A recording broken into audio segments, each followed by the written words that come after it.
Hello students, आज हम लोग यहाँ पे एक बहुत ही इम्पॉर्टेंट टॉपिक जो है उसको डिस्कस करने वाले हैं और ये टॉपिक है रिगार्डिंग दी सैनिटरी पैड्स या जिनको आप सैनिटरी नैपकिन्स भी कहते हैं। अब ये जो वीडियो है वो खासकर महिलाओं के लिए, बच्चियों के लिए, उनके लिए बहुत ही ज़्यादा इम्पॉर्टेंट है जो सैनिटरी नैपकिन्स का यूज़ करती हैं अपने मेंस्ट्रुएशनल पीरियड यानी इनके टाइम पर। अब हाल ही में अगर मैं बात करूँ, ऐसा ये माना जा रहा है कि जो ये सैनिटरी नैपकिन्स होते हैं, क्योंकि इनमें या तो कॉटन आपको मिलेगा या फिर इनके अंदर प्लास्टिक का यूज़ होता है, जिसकी वजह से फीमेल्स में सर्वाइकल कैंसर होने के चांसेस बढ़ जाते हैं। यानी अगर आप सैनिटरी नैपकिन्स का यूज़ कर रहे हैं बहुत लंबे समय से, तो यहाँ पर देखा गया है कि जो है इनसे कैंसर के होने के चांसेस जो है वो बहुत ज़्यादा बढ़ सकते हैं। बट अभी अगर मैं बात करूँ, इसके ऊपर कोई ऐसी साइंटिफिक रिसर्च नहीं हुई है। अभी इसके ऊपर कोई भी इसी तरह का किसी भी तरह का साइंटिफिक रिसर्च जो है वो अभी नहीं हुआ है। बट आसार यहाँ पर लगाया जा रहा है कि अगर प्रोलॉन्ग यूज़ होगा अगर सैनिटरी नैपकिन्स का, तो इनकी वजह से क्या हो सकता है, कैंसर होने के चांसेस फीमेल्स के अंदर बढ़ सकते हैं। अब आखिरकार ये पूरी चीज़ है क्या? अब ज़रा हम इसको यहाँ पे जानेंगे। आप सभी को पता है कि फीमेल्स में हर महीने एवरी 20th डे पर क्या होता है, मेंस्ट्रुएशनल साइकिल शुरू होती है, जो कि लगभग 1 हफ्ते तक रहती है। मतलब इसका मिनिमम टाइम 2 दिन से लेकर 8 दिन का रहता है, जिसमें वजाइनल ब्लीडिंग होती है। अब ऐसे केस में जो फीमेल्स हैं वो या तो सैनिटरी नैपकिन्स का इस्तेमाल करती हैं या फिर किसी तरह के क्लॉथ का यूज़ करती हैं। बट अब अगर हम बात करें चाहे इंडिया की चाहे वर्ल्ड वाइड, तो ज़्यादातर सैनिटरी नैपकिन्स का ही यूज़ किया जाता है, जो कि आप देखोगे टीवी में भी बहुत तरह के इस तरह के एड्स वगैरह आ रहे होते हैं। अब एक्चुअल में ये है कि जो ये पैड्स होते हैं वो बहुत तरह के केमिकल से मिलकर बने हुए होते हैं। तो अगर मैं बात करूं कि जो ये सैनिटरी नैपकिन्स हैं, ये क्या हमारे लिए टॉक्सिन्स हो सकते हैं, क्या इनका ज़्यादा यूज़ करना हमारे लिए खतरनाक हो सकता है, क्या ये सर्विकल कैंसर का कारण बन सकते हैं, तो इन सब चीज़ों के बारे में यहाँ पर मैं आपको बताने वाली हूँ। देखो, सबसे इंपॉर्टेंट चीज़ ये है कि जो भी सैनिटरी नैपकिन्स होते हैं, इनको बनाने के लिए डीऑक्सिन नाम के केमिकल का यूज़ किया जाता है। वो एक तरीके से ब्लीचिंग प्रोसेस होता है। ब्लीचिंग प्रोसेस का मतलब होगा कि जो सैनिटरी नैपकिन्स हैं उनको कलर देने के लिए, ठीक है, उनके कलर को मतलब जो भी कलर देना है, तो उसके लिए हम क्या करेंगे, ब्लीचिंग, ये जो प्रोडक्ट प्रोसेस है इसको यूज़ किया जाता है, याद रखेंगे। जिसमें ये भी पाया गया है कि ये जो ट्रेसेस होते हैं, क्योंकि सैनिटरी नैपकिन को ब्लीच करने के लिए, देखो मेरे पास यहाँ पर एक सैनिटरी नैपकिन भी है। अब ये जो सैनिटरी नैपकिन है इसको ब्लीच करने के लिए, व्हाइट कलर देने के लिए क्या किया गया है, डीऑक्सिन प्रोसेस के थ्रू इसको गुजारा गया है ताकि इसका कलर व्हाइट आ सके। तो अगर आप लंबे समय तक सैनिटरी नैपकिन्स का यूज़ कर रहे हैं, तो जो ब्लीचिंग जो भी कंपाउंड्स हैं वो आपके बॉडी में अक्यूमुलेट हो सकते हैं।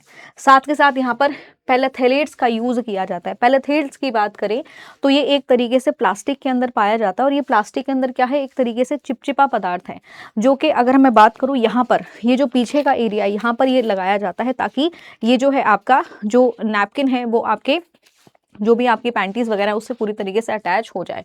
तो इसकी वजह से फीमेल्स के अंदर हार्मोनल डिसबैलेंस हो सकता है। महिलाओं में हार्मोनल डिसबैलेंस हो रहा है, जैसे आज आप देखोगे पीसीओएस पीसीओडी की जो घटनाएं इतनी ज़्यादा घट रही हैं, तो कहीं ना कहीं इसके पीछे का रीज़न ये भी हो सकता है। इसके अलावा बीओसी का यूज़ किया जाता है, जिसे हम कहते हैं वोलेटाइल ऑर्गेनिक कंपाउंड। तो कुछ ऐसे सिंथेटिक मटेरियल्स होते हैं जिनके अंदर से बीओसीज भी निकल रहा होता है, या फिर अगर हम बात करें PFAM, जिसको हम कहते हैं फॉरएवर केमिकल। ये फॉरएवर केमिकल ऐसा है कि अगर ये एक बार आपकी बॉडी में, आपके ब्लड स्ट्रीम के अंदर चला गया, तो ये आपके ब्लड स्ट्रीम में बहुत लंबे समय तक रहेगा और ये खत्म भी नहीं होता है, जिसकी वजह से बहुत सारी प्रॉब्लम्स होती हैं। मेंस्ट्रुएशनल प्रॉब्लम्स हो सकती हैं फीमेल में, हार्मोनल प्रॉब्लम्स हो सकती हैं, इसके अलावा कंसीव करने में प्रॉब्लम आ सकती है। तो इस तरह की दिक्कतें जो है महिलाओं में बहुत ज़्यादा देखने को मिल रही हैं। अब साथ में ये जो सैनिटरी नैपकिन्स होते हैं, इनमें फ्रेगनेंस देने के लिए, महक देने के लिए, फ्रेगनेंस के लिए भी इनके अंदर बहुत सारे केमिकल्स को ऐड किया जाता है।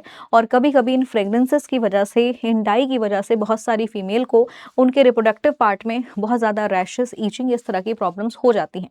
तो अगर आप भी कोई सैनिटरी नैपकिन यूज़ कर रहे हैं, तो यहाँ पर आपको इस बात का खास तौर पर ध्यान देना है कि सैनिटरी नैपकिन जो आप यूज़ करोगे, 4 घंटे के बाद आपको उसको चेंज कर देना है। अगर आप उसको लगातार पूरा पूरा दिन यूज़ कर रहे हैं, तो ऐसे में, क्योंकि यहाँ पर जो ये कॉटन शीट है, यहाँ पर प्लास्टिक भी मौजूद होती है, जो कि आपके जो भी है लीकेज से रोकती है, एब्जॉर्ब करती है। तो लंबे समय तक अगर आप सेम सैनिटरी नैपकिन यूज़ कर रहे हो, तो वहाँ पर ईस्ट फॉर्मेशन भी हो सकता है, बैक्टीरियल फॉर्मेशन भी हो सकता है, जो कि आपके रिप्रोडक्टिव हेल्थ के लिए बहुत ही ज़्यादा हार्मफुल हो सकता है। तो इस चीज़ का ध्यान आप लोगों को खास तौर पर रखना है। अब सवाल ये उठता है कि अगर हमें सैनिटरी नैपकिन्स यूज़ नहीं करने हैं या आप नहीं करना चाहते हो, तो इसके अलावा आपके पास ऑल्टरनेटिव क्या है, आप किस चीज़ का प्रयोग कर सकते हो? तो आप प्रयोग कर सकती हो सिलिकॉन कप्स का। ये है सिलिकॉन मेंस्ट्रुएशनल कप्स और ये अब मार्केट में बहुत ज़्यादा चल रहे हैं। देखो ये प्लास्टिक के बने हुए नहीं होते, सिलिकॉन के बने हुए होते हैं और एक सिलिकॉन मेंस्ट्रुएशनल कप कम से कम 5 से 7 साल तक आप आराम से इसको यूज़ कर सकते हो। तो ये बहुत बेटर ऑप्शन है बजाय कॉटन के कंपैरिजन में, या जो ये सैनिटरी पैड्स हैं इनके कंपैरिजन में ये एक बेटर ऑप्शन है, तो आप इसका यूज़ कर सकते हैं। बाकी एक और चीज़ बता दें, जो कॉटन पैड्स होते हैं उनके अंदर कॉटन को फिल किया जाता है। अब ये जो कॉटन्स होती हैं, जब कॉटन का प्लांट होता है तो उसके ऊपर बहुत सारे हर्बिसाइड्स और पेस्टिसाइड्स को भी डाला जाता है। तो ऐसे में जो हर्बिसाइड्स हैं और जो पेस्टिसाइड्स हैं वो कॉटन के फ्लावर पर, मतलब जो कॉटन बॉल्स हैं उसके ऊपर रह जाता है। और ये कॉटन बॉल्स अगर मतलब इन्हीं से आपका सैनिटरी नैपकिन्स बनाया जा रहा है, तो ये भी जो पेस्टिसाइड्स हैं, जो हर्बिसाइड्स हैं, वो भी आपकी बॉडी में एक्यूमुलेट होना शुरू हो जाएंगे, जिसकी वजह से कई सारी प्रॉब्लम्स हो सकती हैं। तो वैसे में आपके पास अच्छा ऑप्शन ये है कि आप किसी कॉटन क्लॉथ का यूज़ कर सकते हैं, आप यूज़ कर सकते हैं मेंस्ट्रुएशनल कप का, या फिर अगर आप सैनिटरी नैपकिन भी यूज़ कर रहे हैं तो अच्छी क्वालिटी का सैनिटरी नैपकिन यूज़ करिए। दिन में 4 घंटे के बाद उसको ज़रूर चेंज करिए, ठीक है? ये हैबिट्स आपको अपनानी होंगी।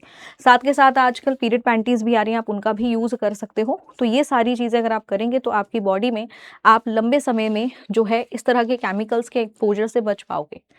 तो ये एक बहुत ही बेहतरीन और एक बहुत ही इंपॉर्टेंट जानकारी थी उन सभी गर्ल्स के लिए जो आजकल सैनिटरी नैपकिन्स का यूज़ कर रही हैं और मार्केट में तरह-तरह के ब्रांड्स के भी आ रहे हैं। तो एक अच्छी क्वालिटी का ही लीजिए, और आजकल तो जो भी सैनिटरी नैपकिन्स हैं उनके पीछे प्रॉपर लिखा भी होता है इंग्रीडिएंट्स के, हमने इनके अंदर कौन-कौन से केमिकल्स को ऐड ऑन किया है। तो अगर इन नैपकिन्स के अंदर आपको इस तरह के केमिकल्स मिल रहे हैं, इस तरह की चीज़ें अगर हैं उसमें, तो आप उसको अवॉइड करिए और उसकी जगह पर आप ये जो सिलिकॉन कप्स हैं इनका आप यूज़ कर सकते हैं, ठीक है? तो स्टूडेंट्स ऐसी जानकारी के लिए चैनल के साथ बने रहिए। Thank you so much. और इसके अलावा आप लोग मुझे कमेंट करके भी बता सकते हैं कि आप अगले टॉपिक पे किस वीडियो मतलब किस टॉपिक पर आप वीडियो चाहते हैं, किस टॉपिक पर आपको जानकारी चाहिए। तो वो अपना क्वेश्चन आप कमेंट बॉक्स में पोस्ट कर दीजिएगा। नेक्स्ट वीडियो जो होगी आपके उसी क्वेश्चन के ऊपर होगी। तो इसी के साथ thank you so much. Bye bye and take care.